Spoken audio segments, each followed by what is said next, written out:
Today on our 2008 Infiniti EX35, we're going to be taking a look at and showing you how to install the CURT Class 1 Trailer Hitch Receiver, part number C11510. And this is what our hitch looks like once it's installed. As you can see, the cross tube is completely hidden behind the bumper. All you can see is a receiver tube. It's tucked well behind the bumper, so you don't have to worry about hitting your legs or your shins on it. It's going to be a Class 1, so you want to make sure you only use Class 1 accessories. Your hitch pinhole is going to be 1/2 inch in diameter. It's also going to come with a pin and clip. It has nice loop style safety chain rings. Gives you plenty of room for your safety chain hooks for different sizes. It also has a reinforced collar, give you a little extra stability on the receiver tube. You're going to have a max tongue weight of 150 pounds, which is downward pressure on the inside of the receiver tube. And your max trailer weight is going to be 1,500 pounds, which is going to be your trailer and your load included. Now, I do recommend checking your owner's manuals to make sure your vehicle can withstand that amount of weight. You're going to want to pick the lowest weight between your hitch and your vehicle. CURT does require the use of stabilization straps for any non-wheeled loads. You can pick that up here at Etrailer.com. Now we will give you a couple measurements to help you when deciding on any hitch mount accessories you may need, such as a bike rack or cargo carrier. From the center of the hitch pinhole to the outermost part of the bumper would be 4 inches. From the ground to the top innermost part of the receiver tube would be 12¼ inches. To begin our installation, we're going to need to lower our exhaust. Now here on the driver's side, we have a hanger with 3 bolts. Then we're going to have to remove our tow hook here. Then on the passenger side, we're going to have another one of these brackets with 3 bolts we're also going to have to remove. Now as you can see, there's a little bit of rust on our bolts. It's a good idea to loosen those first with a wrench and a socket if you're going to use any power tools. We'll be using a 12mm socket. We'll go ahead and loosen the other side. The reason we want to loosen these first is because these bolts have been in there for a while and you don't want to take a chance of breaking the head off. So now that we have them loose, we can use a power wrench to take them out completely.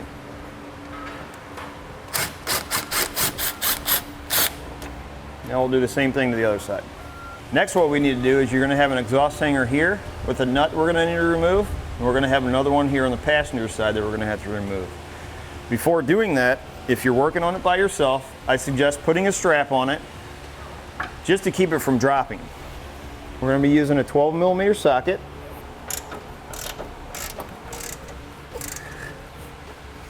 Next, we're going to need to remove this. Now it's got a long bolt through it. We'll be using a 12mm socket.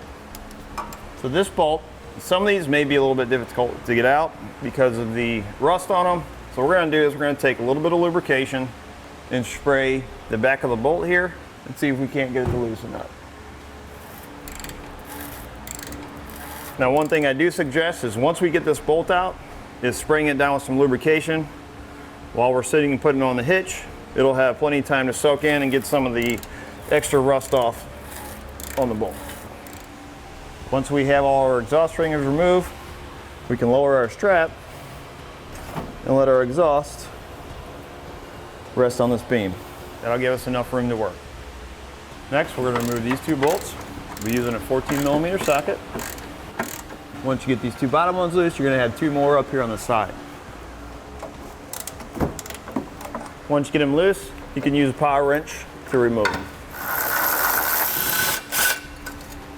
Next, what we need to do is we need to remove this hanger right here. First thing I'm going to do is I'm going to spray it down with some lubrication. It's just going to help it slide off a little easier. I'll go ahead and spray my other one while I'm here. Now you can take an open-ended wrench, and if you stick it up like this, you can slowly start to pry that off. You can use a pry bar. That. We're going to do the same thing to the other side. Now with an extra set of hands, we'll go ahead and put our exhaust into position. We're going to go over top the exhaust.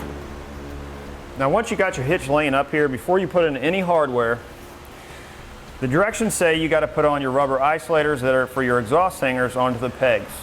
We have found that that is not going to work. Right here there's 2 bolts and they stick out.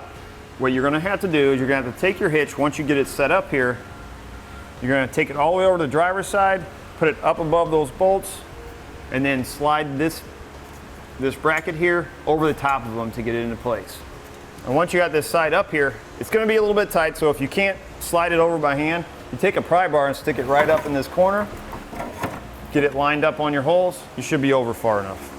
I'm going to take one of my smaller bolts, M8, conical tooth washer facing up, and I'm just going to loosely put it into place so that when I put my isolator on my other side or my rubber hanger, the hitch stays that way and doesn't slide back over this way. When you originally take them off, they're like this, but to put them on here, they're going to have to be down.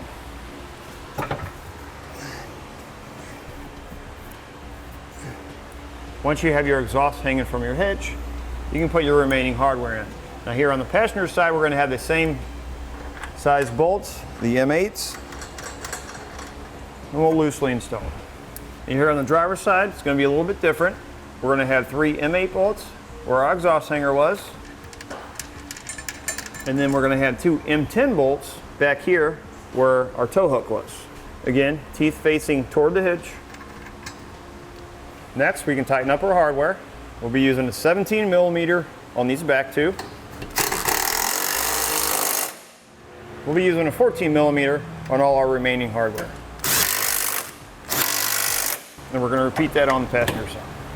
Once you have everything tightened, we'll torque everything down to the specifications and the instructions. We'll be using a 13 millimeter on the small ones. So we found that if you can see how the bolt is off from the hole, if you do the 2 most forward ones first, it'll cinch the exhaust up. It should raise you up enough to get that bolt in.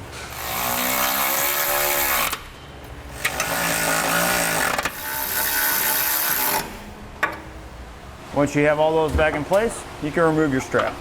And that'll do it for the CURT Class 1 Trailer Hitch Receiver, part number C11510 on our 2008 Infiniti EX35.